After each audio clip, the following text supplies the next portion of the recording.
And then it's an honor for me to introduce Professor James Robinson, a distinguished academic and recent recipient of the, it's complicated because if I talk to him, then you don't hear it correctly, but I will try to do my best. Then, and I have to, I thank you very much. Then, I repeat, I wrote it. It's an honor to introduce Professor James Robinson, a distinguished academic and recent recipient of the Nobel Prize in Economics, award alongside Professors Asimov and Johnson for their pioneering research on how institutions shape prosperity. Professor Robinson,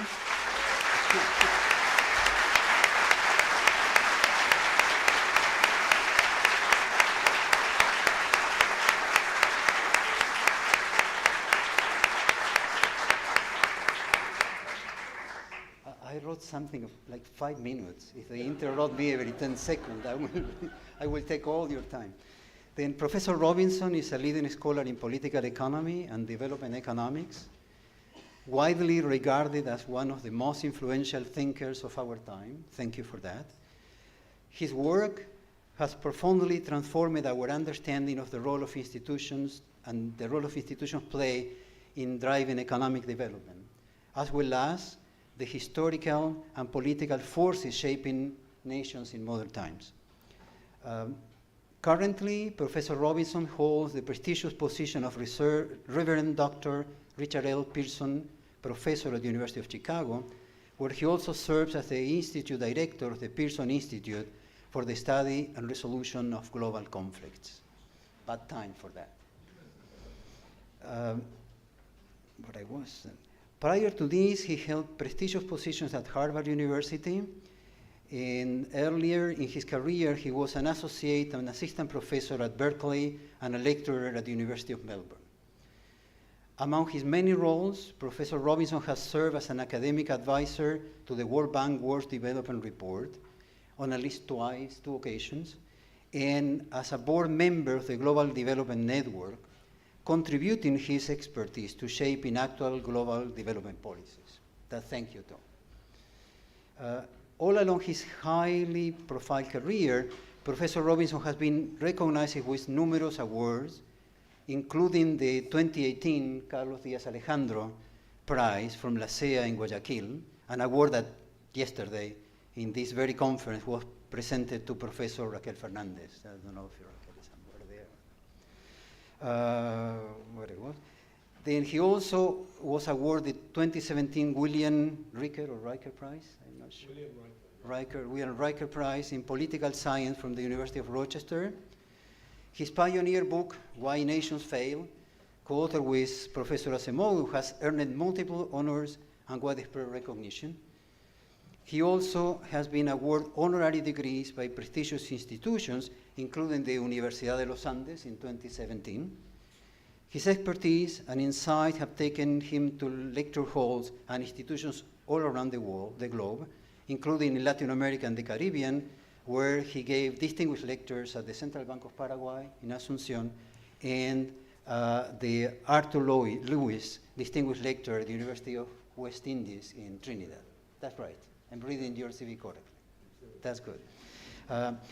Last, but certainly not least, Professor Robinson had a deep and enduring connection with Latin America and the Caribbean. His extensive research on the region, particularly Colombia, has significantly shaped our understanding of how historical and institutional dynamics influence economic and political development. I was digging in your work. Then digging on his prolific work, I found a remarkable paper that is entitled Colombia, Another 100 Years of Solitude, that perhaps you remember? Question mark, yeah, question mark. Sorry for my bad pronunciation. In this paper, he draws on the evocative metaphor of Gabriel Garcia Marquez, very well known by all Latin Americans, to illuminate Colombia's persistent struggles with inequality and governance, underscoring the need for transforming institutional change. I highly recommend reading this remarkable work. I like reading it. Today, we have the opportunity to hear from a scholar whose work not only advance economics but also profoundly impact how we understand the complexity of development and inequality.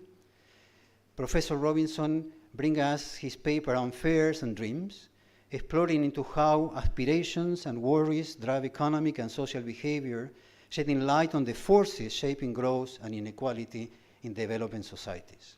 As in Macondo, the fears of Colonel Aureliano Buendía and the dreams of José Arcadio, they symbolize the tension between fear of stagnation and dreams of progress in your paper, mirroring Colombia's struggles with institutional and historical challenges. Robin's work offers a scholarly lens to understand the region's quest for transformation.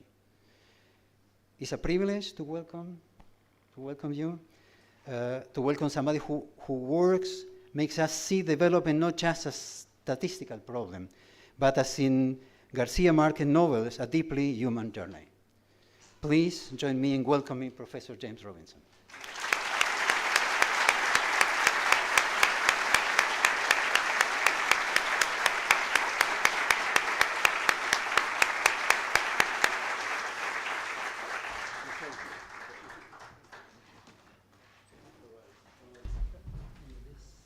Okay. Thank you. Yes, okay. Good, great.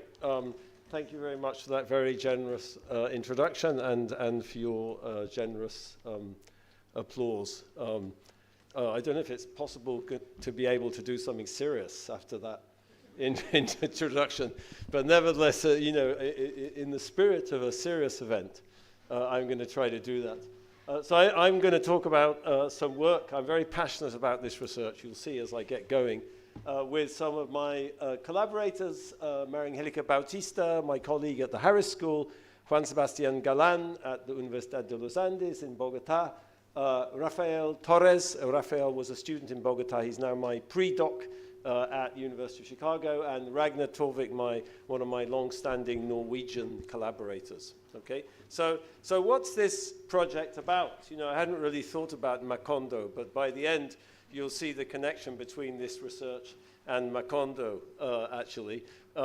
It's really about where, you know, this project is oh gosh, I feel really kind of constrained here. Do you think I could use this? Is this going to work if I just pick it up? Yeah. Okay. Is that, oh yes, look at that. Okay, gosh, that's much better. All right. So this is a project that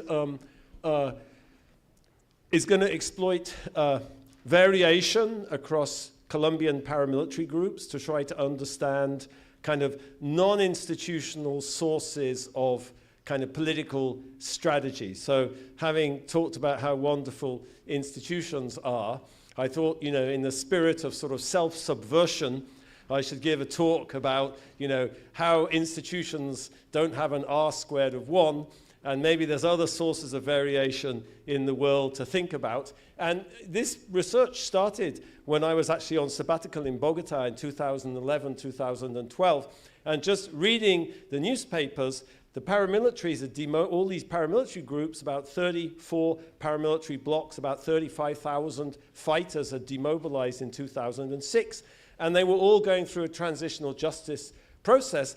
And in the newspaper, they just started telling all these stories about what happened. You know, what happened? How did they organize? What were they doing? And it was just absolutely fascinating. So we realized this was this kind of amazing natural experiment. You know, how come it took us, I started working on this with María Angélica. Juan Sebastián was my RA before he went and did his PhD at Harvard. How come it took us 13 years to finish the project? Because all the information was in this ongoing transitional justice process, and we had to wait for the whole thing to converge and all the information to come out in tens of thousands of pages of transcripts of audiencias and sentencias and all of that. So I'll tell you a little bit about the data, but we just couldn't do it at the time because the information wasn't out there. Okay, so you know, here's why the title. Well, this is from a demobilized paramilitary. He says he's talking about a community. A community is controlled by fear or dreams, okay, hence the title. The title is Fear and Dreams, and you'll see why it's fear and dreams when I get to the data. But he's saying fear or dreams. What do I mean, fear or dreams? It means if you want to control territory and control people, you can either scare them or you can be nice to them, okay? So you'll see that's not what the data suggests, but that's the motivating quote, okay? So what's really interesting about these paramilitary groups, as I said, there's 34 big blocks kind of divided into about 150 fronts. So within each big block, there were multiple fronts.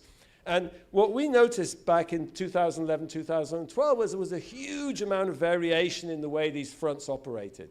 Okay? Some of them killed lots of people, all of them killed lots of people. But some of them built public goods, roads, schools, bull rings, houses for poor people, whatever.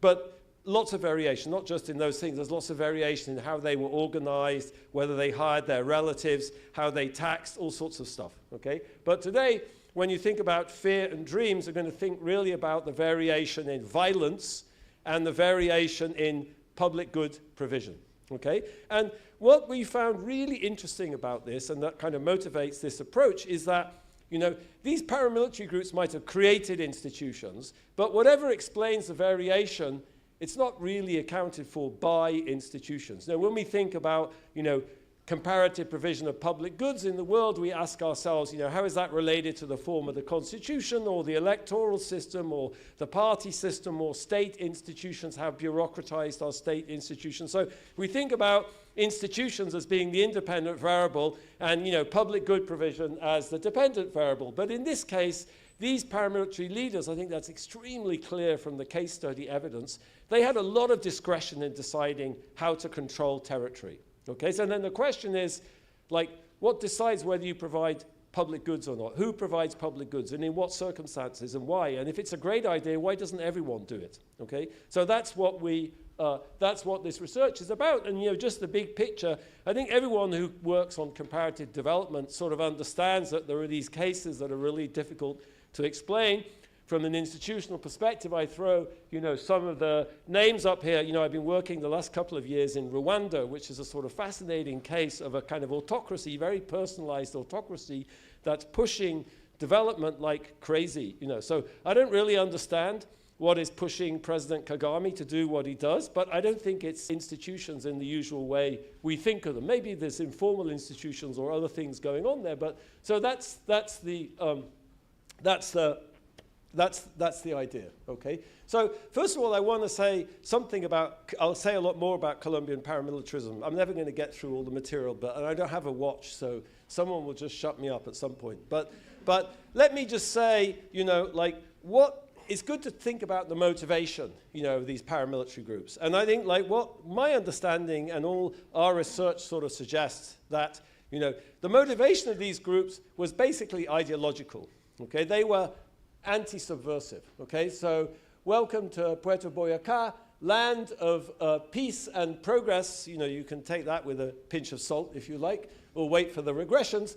Anti-subversive capital of Colombia, okay? So their motivation was basically ideological, meaning they emerged in the 1970s. So if you read the paper is on my webpage. So you can read the paper. We have a lot about the history of these groups. So a lot of them had antecedent groups going back to the 1970s. They emerge in this enormous vacuum of authority known as kind of rural Colombia, where the state isn't present, the state doesn't do anything. And they're basically like local people who got guns and organized. I'll tell you a little bit about one group that we did a lot of field work with, where I know a lot about the history, okay? And here's, you know, Ernesto Baez, like alias Ernesto Baez, kind of one of the big kind of paramilitary commanders or entrepreneurs. You know, how could a small independent state work inside a lawful state such as ours? So the lawful state such as ours is the Colombian national state, and the little state is Autodefensas de Puerto Boyacá, okay? So they use that language all the time, okay? So I think, like, my own mind, you know, this paper, I think about this paper as being about state formation also, and you can think about that if you like, but every time I try to talk about that, you know, people say, what about sovereignty, you know? And so I don't want to talk about sovereignty. So Okay, so again, I want to emphasize these paramilitary, this ideological motivation. You're going to say, didn't they get involved in drug dealing? Sure. Sure, of course they did, okay? But I'm not going to show you the regressions with drug dealing, but what we show in the paper is they got involved in drug dealing, they got involved in fixing elections, they got involved in all sorts of things, but I don't think that's the primary motivation. So everyone gets involved in drug dealing in rural Colombia. That's the main sort of business. They needed to buy guns, they wanted to fund, they had to pay their soldiers. Of course, it's a nice source of money, okay? But I think what we show in the paper, I'm not going to try to talk too much about it because I'm not going to have time. What we try to show in detail in the paper is that's not confounding any of these results, and it's really unlikely to be driving anything I tell you about. Okay, so ideological, but there's huge variation in dreams and fears. Okay, so they had a lot of variation. There's a lot of variation. So what could be driving that variation? Okay, so when we started kind of mapping this variation, we were like, okay, what's a hypothesis about that?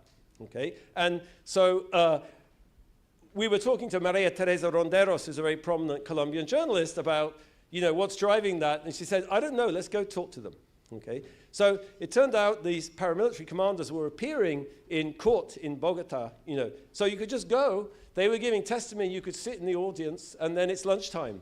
So they're sitting there having their sandwiches, and then let's go talk to them. Let's go talk to them. So we spent a lot of time interviewing, I'll show you them later on in a minute, this one group of autodefensors from the Magdalena Medio.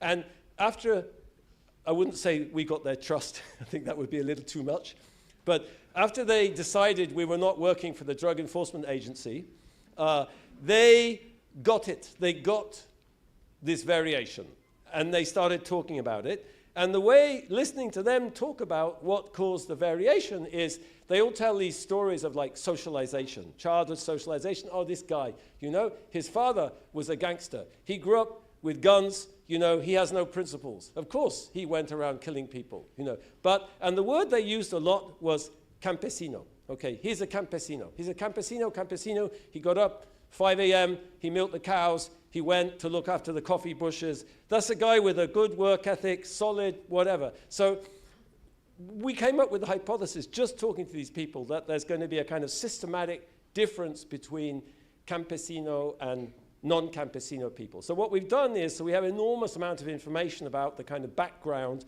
of the commanders of these fronts. The main hypothesis we're going to look at is we classify them into campesino, non-campesino. Of course, you might think, okay, these people are going to vary in lots of other ways, so I can try to control for that in terms of education, history, whether they were in the military, blah, blah, blah. Okay, so obviously I'm going to try to show that's not confounded by other things. The main hypothesis is that there's a significant difference between the way campesinos organize these fronts and non-campesinos, okay? So how do you think about that, okay? And the idea we got just from reading kind of also a lot of the qualitative work, so, if you're interested in Colombian paramilitarism, there's an enormous project that President Uribe started called the Grupo de Memoria Histórica, which at this point has 50 books on the webpage, and many of them are case studies of massacres or violence, but there's also now there's about 10 books just about different paramilitary groups. So just trying to read about, it's a particular perspective on paramilitarism from the side of the victims. So you don't hear the paramilitaries talking very much. It's mostly from the perspective of the victims. But what's interesting about that is this campesino thing also comes up in the qualitative information. And it seemed to us that there was really a different form of kind of social preferences here. So, and in particular, what campesinos sort of are is they have social preferences which are distinct, and we're going to conceptualize, in the paper we conceptualize that as being reciprocal preferences, okay? So they have, in a kind of behavioral sense, they have reciprocal preferences. What do I mean by reciprocal preferences? So here's a definition from Falcon Fischbacher. People are reciprocal if they reward kind actions and punish unkind ones, okay? So we have a model. I'm not going to talk about the model. I'll try to talk a little bit about no idea how much time I have. Okay, I'll try to talk a little bit about the intuition, not the algebra, and the main focus is going to be trying to think about, you think there's a paramilitary commander, the commander is trying to control territory, competing with the FARC, let's say. And you have a menu of options. You can provide public goods, people get utility from public goods, that leads people to support you rather than the FARC, but you can also try to terrorize people, okay?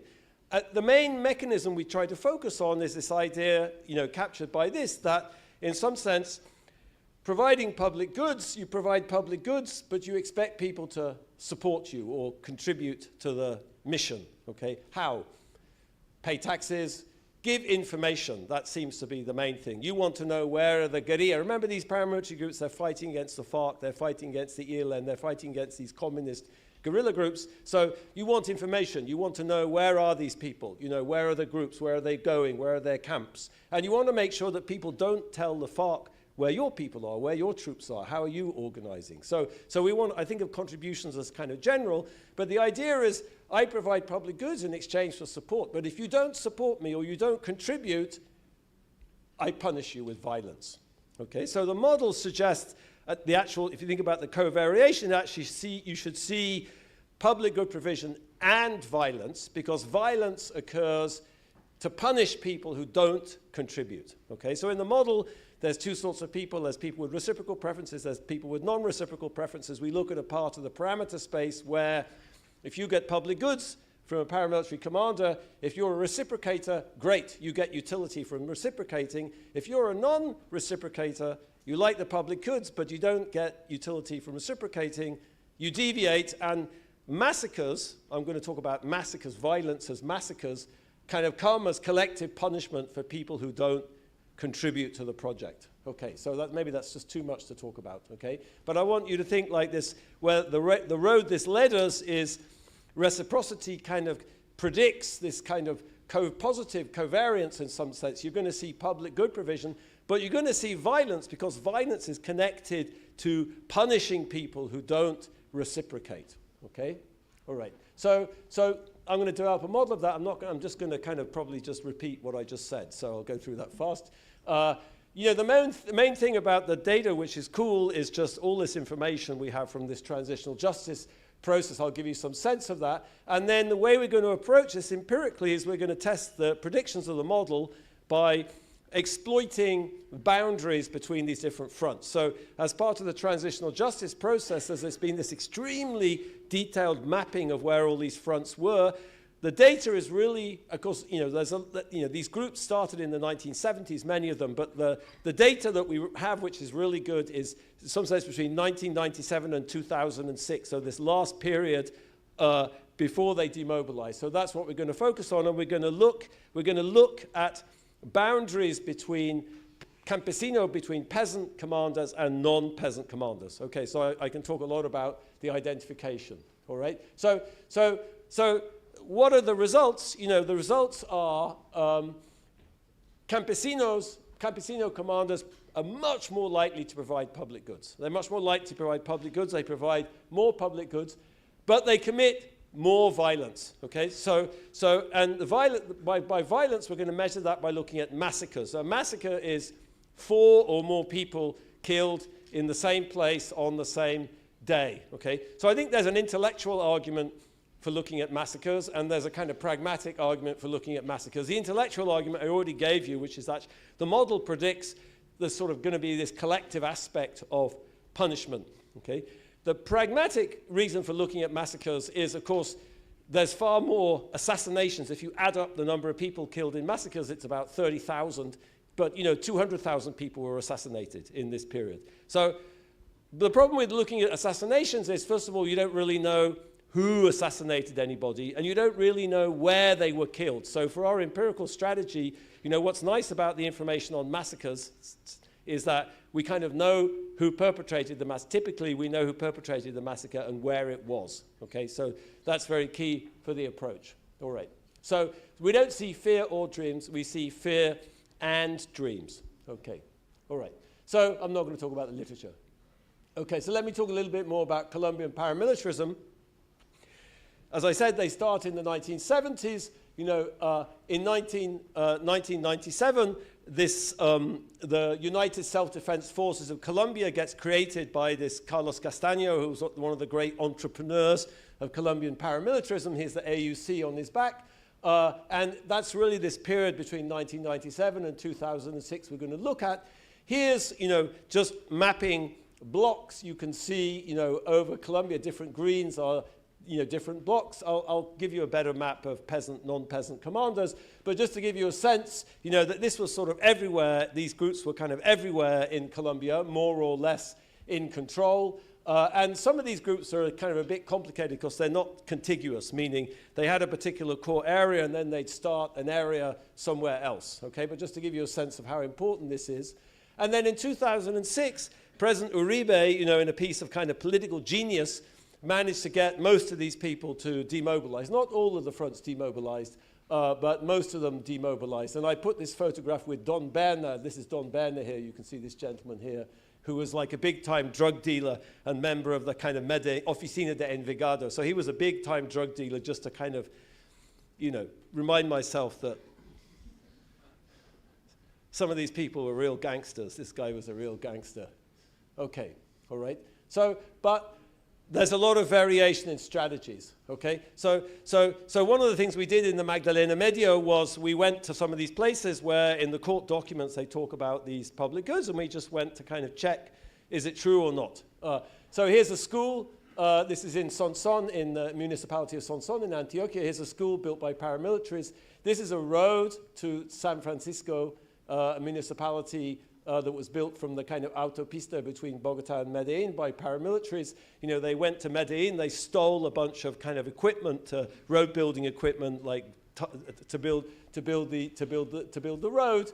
This is a health clinic in Sonson that was built by paramilitaries. These are houses for poor people that were built also in Sonson. And in the paper we have the Plaza de Toros also, like the bread and circuses, so they built bull rings also. But there's this too. So this is not the same guys. This is a famous massacre in El Salado where over 60 people, 60-something people were murdered on one day in El Salado. Okay. So here's a paramilitary bloc. These are the guys that we talked to in Bogota. So this was a bloc. It was made up of 6 fronts. It was started in 1977 by this chap at the top, Ramon Izaza. Let me say also here, autodefensas campesinas. Okay, so peasant self-defense forces. Okay, so peasant comes up.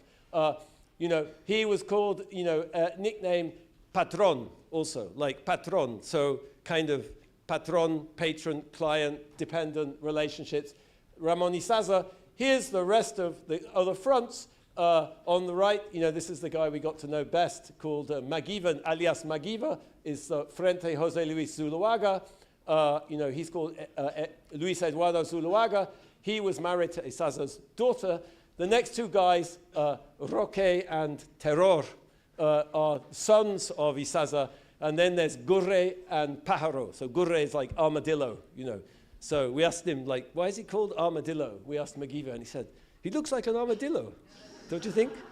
So these were the guys, like, we got the hypothesis from, basically, and just getting them to talk about. And, like, what's fascinating about this, like, one of the nicest regressions I'm going to show you has block fixed effects. So if we take out all the variation across the blocks and we just look at variation within the blocks, here's the variation within the blocks. Like, for example, Izaza and Maguiva provided loads of public goods. Terror, 0. Okay? So this is like really fascinating. These guys all got together on Sunday, and had lunch, in Puerto Triunfo. But they all adopted these like super different strategies. So for us, like, that was just like a really interesting social science question. Like, what the heck is going on there? Okay? So, all right. So I'm not going to talk about that. Okay? Blah, blah, blah. Okay. So I talked about peasants and reciprocity. Okay, so you could, there's a large sociological literature, 1960s, 1970s, on peasants and peasant society, and, it was a kind of attempt to sort of create this different sort of non-Marxist sort of sociological concept to think about, development and the problems of developing countries, you might think, what the heck has that got to do with reciprocity? Okay, so we can quote stuff from James Scott and Eric Wolf or whatever, but it turns out there's some real data on this from this political culture survey that Dane in Colombia did. So they collected information on kind of very standard questions about reciprocity, positive and negative reciprocity. So what we did is we took the microdata, we mapped it into the definition of campesino that, of course, they don't ask people, are you a campesino on this survey? But what we did is we know where people were living. We mapped it into the definition of campesino that we used, which is basically were born in a municipality which was at least 50% rural. So at least 50% of the population were living in rural areas. And so we can compare the answers to these questions, not campesino, non-campesino. And what you can see is campesinos are significantly more likely to return a favor, et cetera, et cetera. So there's this positive reciprocity index, negative reciprocity index. They're much more reciprocal on any kind of dimension than non-campesino. So there's at least a little bit of real evidence connecting campesino with reciprocity. Okay, I'm not going to talk about the model, just to kind of give you a sort of flavor. I'm going to give you a flavor. I don't think I can give you a flavor. But you get, oops, what am I doing? I'm going in the wrong direction. Let me reverse. Just to go back to the idea, remember, there's two sorts of commanders. There's reciprocal commanders. There's people with reciprocal preferences where I give you something, you return the favor to me, I actually get utility from that. So just modeled as something that comes in your utility function. So a very standard model of reciprocity. And someone who's reciprocal offers public goods, a commander who's reciprocal offers public goods, and in exchange punishes people who are caught not cooperating. Okay? What if you're a non-reciprocal commander? Then basically, in the model, you can't credibly punish people. Punishing is costly. If I'm a reciprocator, I actually get utility from punishing you if you don't reciprocate. Okay? So we actually study a kind of very stark piece of the parameter space where commanders with reciprocal preferences provide public goods and they can credibly punish people who don't cooperate because they get utility from punishing. But a non-reciprocator doesn't get any utility from punishing people. They can't credibly punish, and so they don't provide public goods in the first place. Okay, so the model has it's only part of the parameter space, and don't ask me about repeated games and all that. Okay, so in the model, it's not subgame perfect it's not credible that a kind of non-reciprocator punishes. Okay, so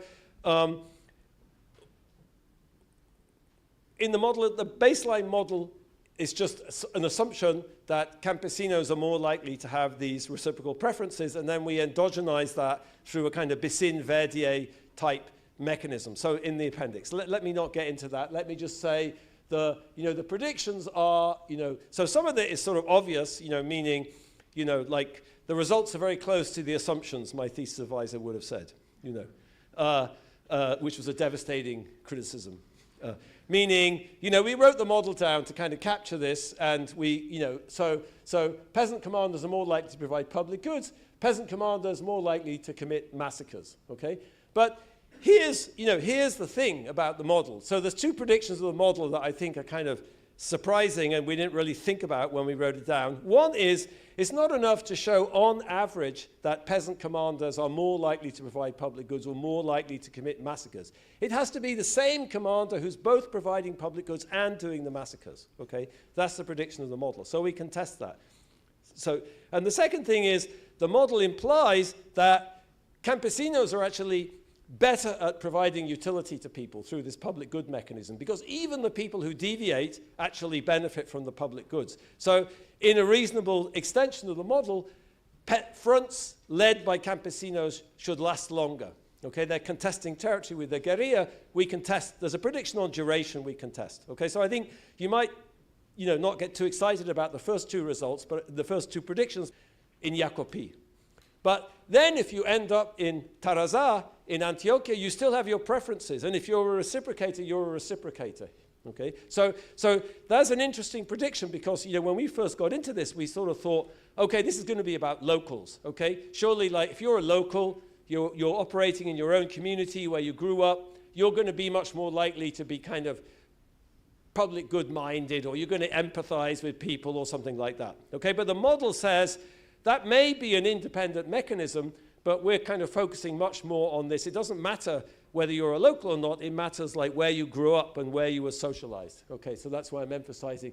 And, you know, it tells you a little about his life. You know, what was he doing? You know, he was a jornalero. You know, he worked with mules. He was a butcher, and he was an apostador de gallos. You know, like he bet on cocks. He went to betting on cockfights. Okay, so just to give you a kind of sense of the information, some of the information we use.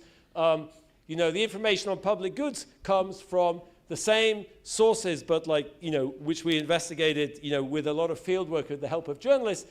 Staying on Cucuvanoy, what does it say about Cucuvanoy? Well, he built 2 clinics, okay? The Clínica Nueva Luz and the Clínica San Martín. And then in the sentence, it has a picture of one of the clinics, okay? So they document a lot of this public good provision actually in the court documents and the sentences, okay? Now, you might think, okay, of course he built a clinic. You know, he was fighting a war. His guys got shot and wounded, and they needed doctors. And yeah, that's true. That's part of the motivation. But what's interesting here is there's a lot of discussion on, yeah, okay, but then he opened it up to the entire community also. All right, what about violence? Well, you know, just to give you a sense, like, you know, there's a lot of information on massacres in Colombia that scholars have used. My colleague Andrela Dubé and Juan Fernando Vargas, I don't know if Juan Fernando is here, but you know, they have a paper using a lot of this data on violence at the municipal level. But of course, what we wanted to do was get down to a much more granular level, I can't say that word. Granular, no, I can't say it. All right. More micro level. So we actually went back to the sources and recoded everything at the vereda, below the municipality level. So here you see this is just from the Noche Niebla, which is this CINEPS publication. You can see, okay, in the vereda de Puerto Oriente, so the United Peasant Self-Defense Forces of the Eastern Plains made an incursion into the vereda of Puerto Oriente. So it mentions the sub-municipal level, and assassinated 11 people, lista en mano. So they had a list of people who they'd come to kill, and they massacred 11 people, but in that vereda. So we recoded all this information at the vereda level, lots of other data, et cetera, et cetera.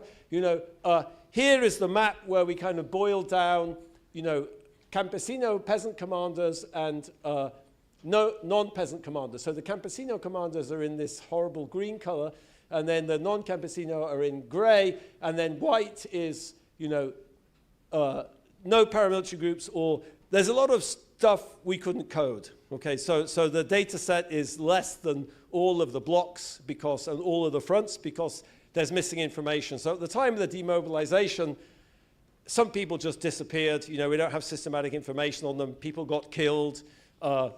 Some of the judges were much more diligent than others. So there's you know, so we end up with a kind of sample of about 72 fronts. Okay, so just to give you a sense of what this information looks like, so we have 37 campesino commanders and we have 35 non-campesinos. So we end up working with 72 fronts. You know, we collect all sorts of information, like were they locals, meaning was their front operating in a place where they were born? It's only about 14% of campesinos were locals. Actually, it's much lower than we thought it was going to be. 9% of non-campesinos were locals. Were they a victim of the guerrilla? Every non-campesino was a victim, meaning them or their family. Were they victimized? Were they kidnapped? Were they injured, you know, etc. by the guerrilla? So when you talk to these people, most of them got into paramilitarism because their relative was kidnapped, like Guy McGeever, his brother. The front was named after his brother, who was kidnapped and killed by the ELN. So that's a very common story. You can see it's very common, okay? Levels of education. Non-campesinos are much more educated. Okay, that's not, you know, you see that quite a lot of them were like former military people. Even some of them were kind of quite high society. Several of the very big paramilitary bosses were high society, kind of elite people who'd been to university. So campesinos are much less educated. So you might say, okay, there's a confounder, all right? So the way we're going to approach that is to sort of try to control for it. Military experience, non-campesinos are much more likely to have been in the army, much more likely to have been military officers. No campesinos had ever been a military officer. Criminal past, this is just, you know, had they ever been found guilty of some like crime, robbery, etc., carjacking, whatever. Drug dealing is, that's not the right terminology, but this is, had they been found guilty of like some crime associated with the drug industry in Colombia, okay? And just looking at the basic results here, you know, like on public goods, massacres, and front duration, you can see that, you know, fronts led by campesinos were much more likely to provide public goods than those non-campesinos. They're also much more likely to commit massacres. Remember, so massacre is 4 or more people killed. They're much more likely to commit massacres, but also they have longer duration, okay? So actually you can see from the descriptive statistics the main kind of results here, which is campesinos provide more public goods, but they're more violent and the fronts last longer. Okay, so let me tell a little bit. How long do I have to go? Okay, great. So let me talk a little bit about identification. You know, so the empirical strategy is, I gave you a sense of some of the data. We have lots of other stuff too, and I can show you some balance. But like, what's the main empirical challenge? You know, we're going to look at, you know, so this is just a sort of canonical regression discontinuity design. You know, peasant F is just a dummy variable, which is 1 if the front F was had a campesino commander. The left-hand side is going to be, you know, a dummy variable for did they provide public goods. We could look at the count variable, the number of public goods. We can also look at different sorts of public goods, so we look at that data in different ways. Or it's going to be, you know, massacres, basically. Again, we can look at whether there was a massacre. We can look at the total number of massacres, etc. So there's a lot of robustness. I'll just show you some simple things here. But I want to talk a little bit about identification, meaning, you know, what's the main kind of identifying assumption here? It's that, you know, there may be lots of unobservables here, but they're varying smoothly at the boundary. Okay, what's jumping at the boundary is on this side of the boundary we have a campesino paramilitary commander. On the other side we don't. Okay, so for that to identify, for this regression, for gamma to identify the causal effect, it has to be that any other observables are kind of varying smoothly at the boundary. Okay, now obviously it's not random whether or not you get a campesino commander. Okay, so what we did, our approach to that is we did several approaches, but I think here's the most plausible one. What the court testimonies have and the sentencias is they have amazing amount of information about the history of these people. Okay, meaning how did they become a paramilitary? What did they do in the paramilitary? What was their kind of career path? And what were they doing when they became promoted to comandante? And like, why did they get promoted to comandante?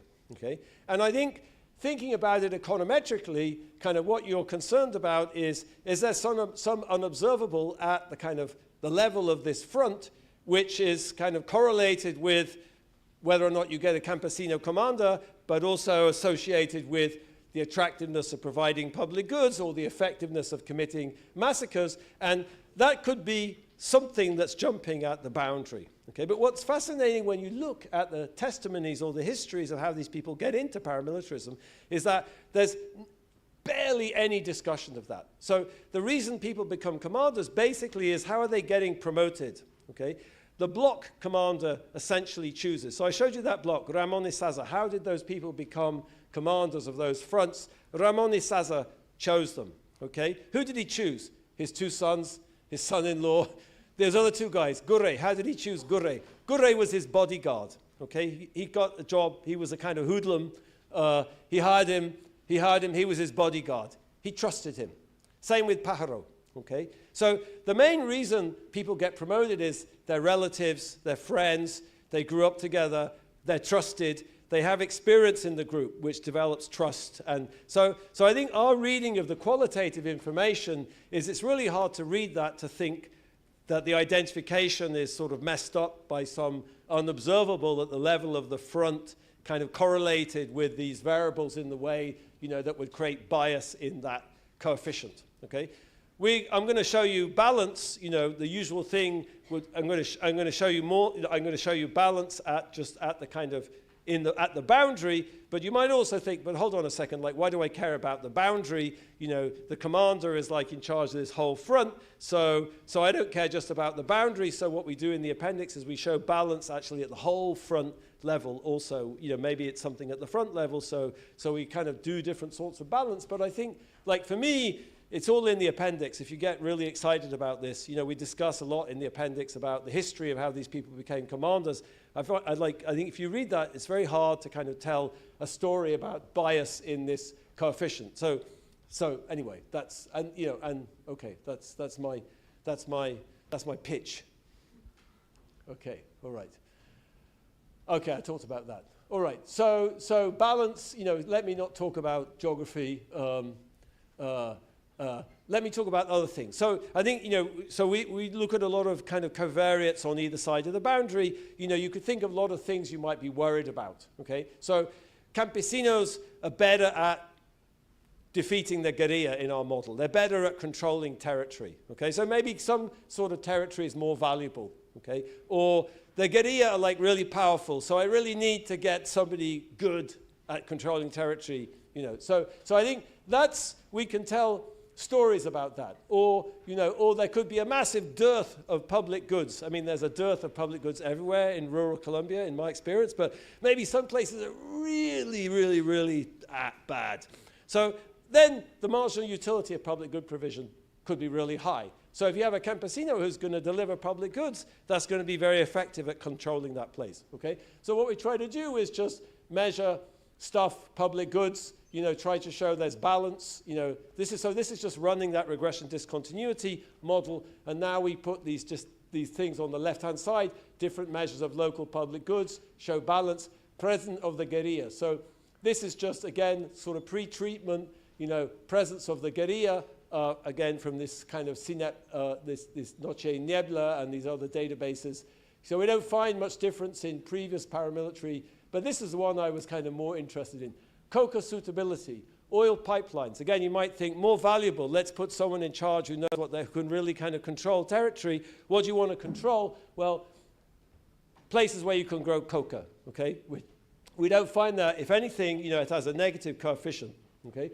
Oil pipelines, a big source of income is basically Ecopetrol. The Colombian oil company has all these pipelines. So a big source of income is basically smashing the pipeline, stealing it, and then selling it on the black market. So we don't see anything like that, okay? So we could look at all sorts of other things. You know, I don't want to go through it. And, you know, so social capital, civic. You know, this is the juntas de acción.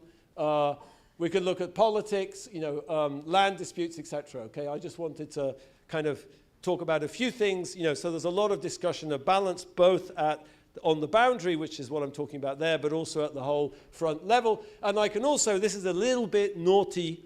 You know, why is it naughty? Well, it's post-treatment. So this is the survey I showed you data from earlier about how campesinos are more kind of reciprocal. So we could sort of narrow in on the boundary and sort of look at, you know, are there differences in social preferences? You know, meaning, you know, okay, you showed me some covariates, but what about reciprocity? You know, maybe in a community where there's more people that are reciprocal, you want to put a campesino in charge. Well, I can't measure that before 1997, but for what it's worth, you don't see anything, okay? So it's balanced on that, all right? Meaning it seems to be balanced on reciprocity, kind of. This is not just looking at campesinos, this is like just looking at the community, okay?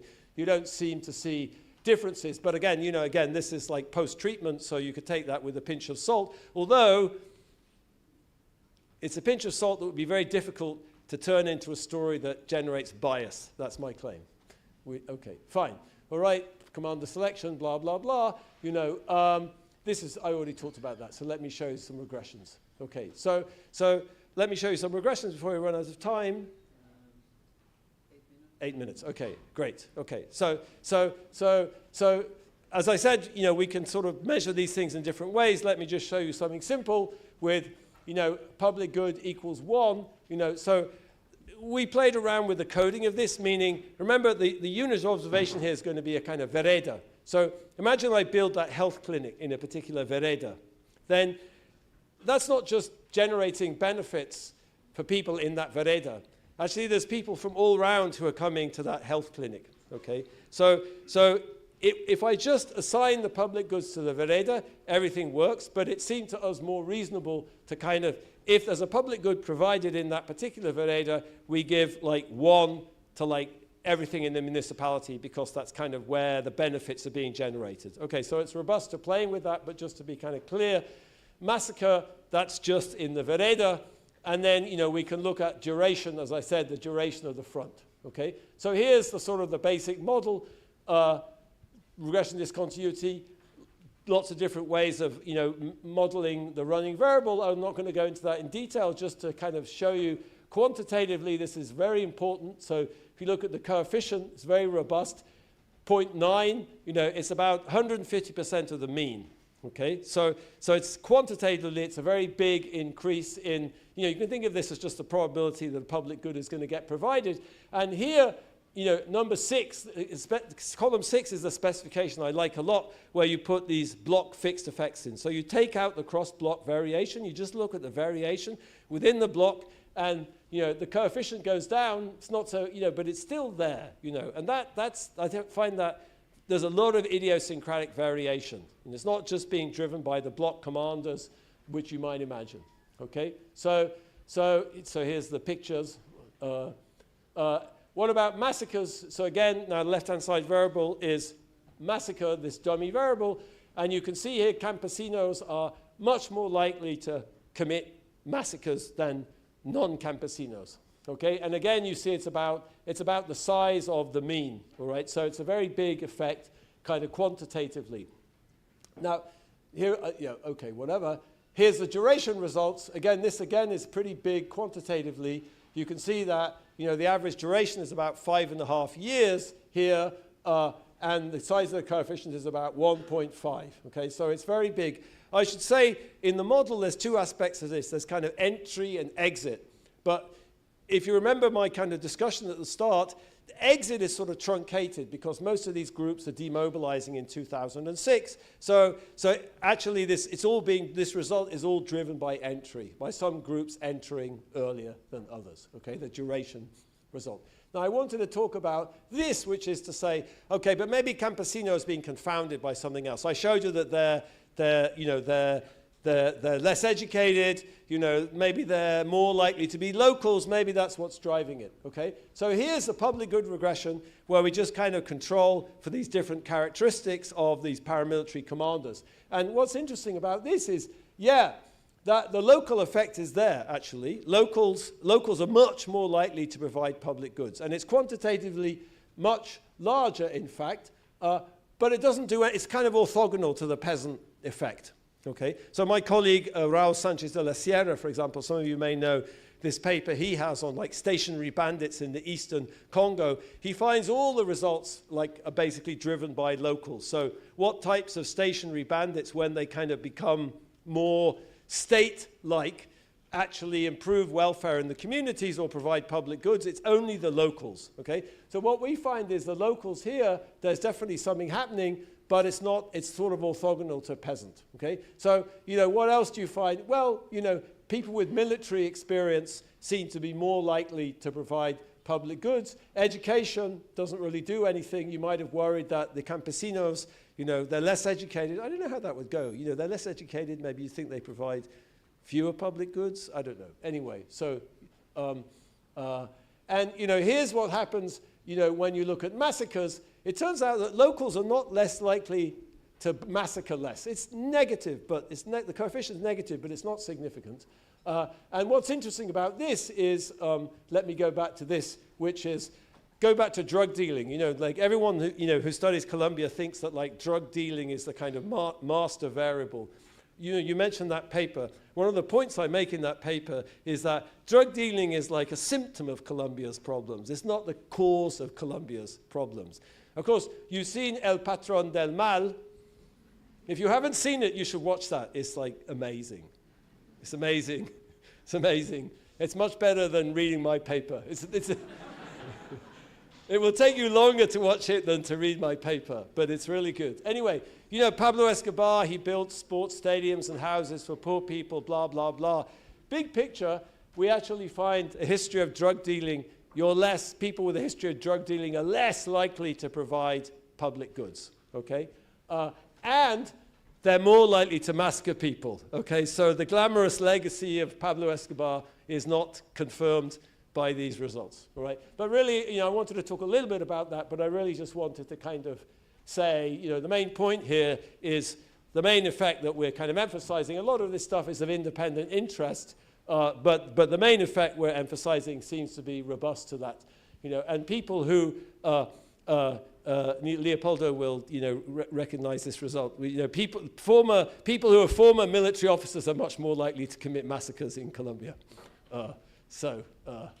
All right, and then this is the result, which is cool, which is just showing, this is not a causal regression, this is just showing there's this correlation between, the same paramilitaries that provide the public goods commit the massacres. Okay, all right, conclusions. So, kind of big picture, backing away from the Colombian case, how did we, which is fascinating, of course, but like, I think why we think this is interesting is there is this work showing that individuals matter.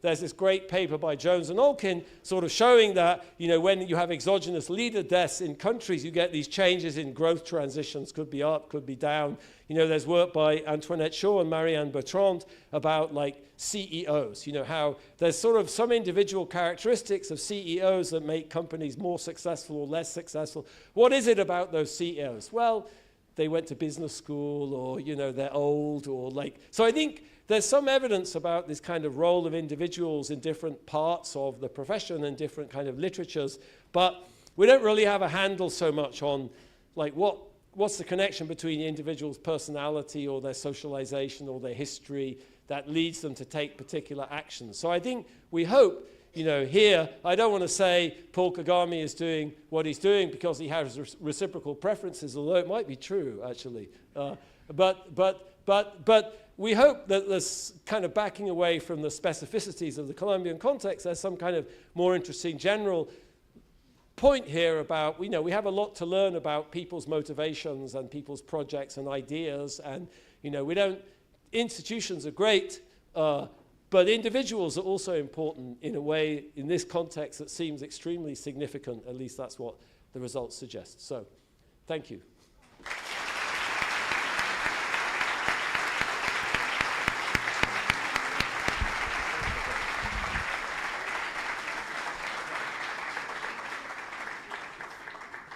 We are on time. I don't know, do we have 5 minutes for questions? Okay, then perhaps we can have a couple of questions. And I say a couple in the Spanish sense of the word and only 2. But,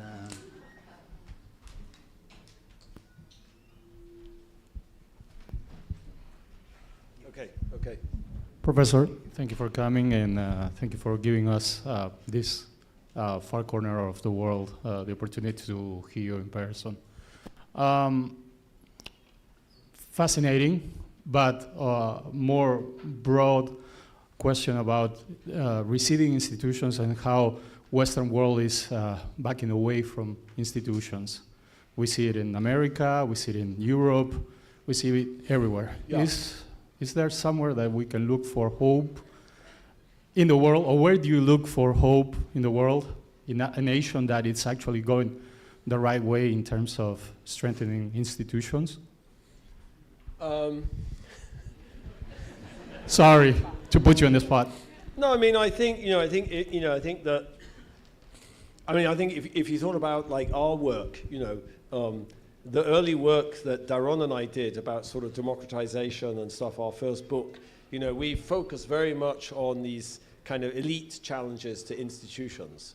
I think what we see now much more is there's popular challenges to institutions too. After all, Venezuelan citizens, in their wisdom, voted Hugo Chavez into power, who then kind of destroyed the state in Venezuela. Mexicans, López Obrador, his kind of dismantling institutions in Mexico, he's wildly popular. So I think we underestimated, or we didn't really conceptualize all these other mechanisms, that in terms of what makes institutions stable and what makes institutions equilibria.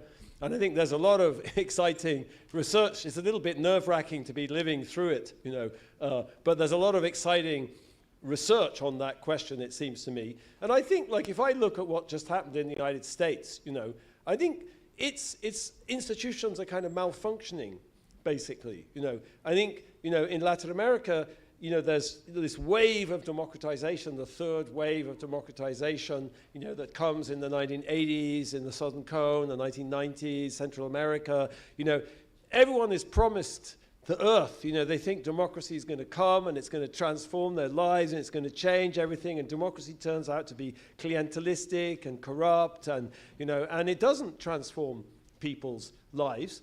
And I think we all underestimated the difficulty of actually constructing functioning democratic institutions that redistribute, that create, you know, a difference, you know. And I think, you know, in some sense that's what's happening in the United States for different reasons. You know, most people in the United States, there's been some growth in wages in the last few years, but the big picture is most Americans, you know, are no better off than they were 50 years ago, you know. People without a college degree, their wages have stagnated for 50 years. For 50 years, you know, employment opportunities disappeared. You have the whole China shock. You know, political elites are completely out to lunch, you know, for me. Like the Democrats, I mean, I'm not a Trump supporter, but how can it make any sense whatsoever to prioritize forgiving college loans? People with college education, they're the winners. They're part of the winners in the last 50 years in the United States. And the Democrats prioritize forgiving student debt. Like, call me, so that's sort of baffling. They're completely out of touch with working class Americans, it seems to me. And so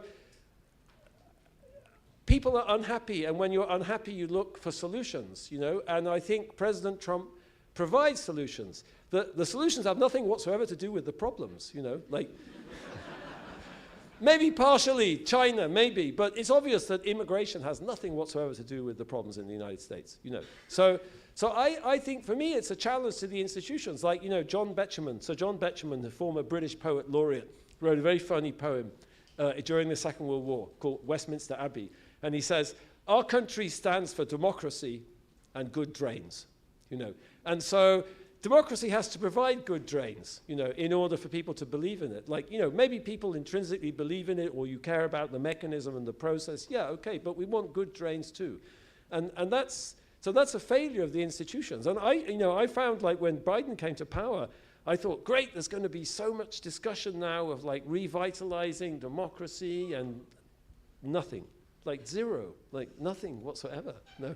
So I you know, that's I don't know. So it's a long conversation. I don't have a good answer. The good news is, you know, there's a lot of things we don't understand in kind of political economy. It seems like it's a very exciting moment to be a young person interested in political economy.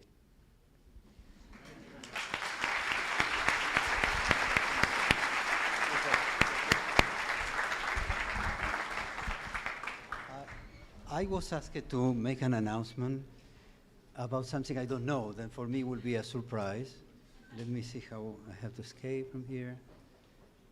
I have to come here. Suspense. ¿Es esta aquí? ¿Esta aquí?